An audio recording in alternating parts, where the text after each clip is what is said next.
تقوا چی است؟ ما شما میگه ایمان به غیب است. ما شما چی میکنیم؟ ما میگیم والا تقوایی است که من تسبیح 1000 دانه‌ای پرتم.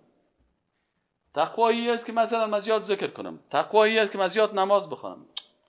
زیاد ذکر نکن، زیاد نماز نخوان.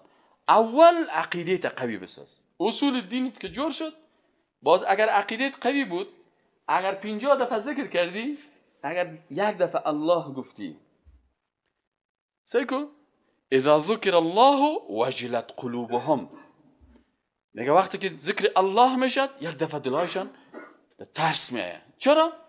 به خاطر از اینکه او کسی که الله را شناخت، باز این مجرد که یک کار زشت میکنه برش بگویی که از خدا بترس، نگویی کار، فورا دست خدا محکم میگیره. ذکر الله نفت خودش اگر ذکر خودش ذکر کنه، نه میگه ذکر الله وقتی که به یاد آورده شد، یک کسی به یادش بیاره که برادر این کارا نکن، نمیترسی از خدا این کارا میکنی. این حال کسی که عقیده نداشت برش بگو از خدا بترس، نکن این کارا، و هنوز خیز میزنه. اما اگر آدم با تقوا باشه، همین مجرد برش بگی که نکن این کار، از خدا بترس، یک دفعه. از این خاطر صحابه کرام حضرت عمر رضی الله تعالی عنه، حضرت ابوبکر صدیق رضی الله تعالی عنه، اگر یک اشتباه عادی میکردن برش میگفتن که یا عمر اتق الله، از الله بترس، یک دفعه وجلت قلوبهم، خدا جمع میکردن که چی گفت؟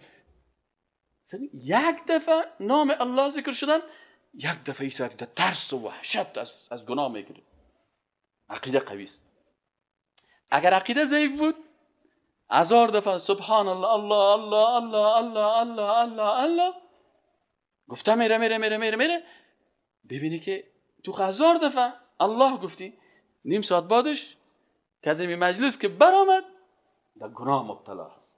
چرا؟ قلب ازی اگر قلب بترسه چپ میشینن، گریه میکنن، خدا زمین میپرتن. بسیاری وقتا ما الله میگه میرقصن،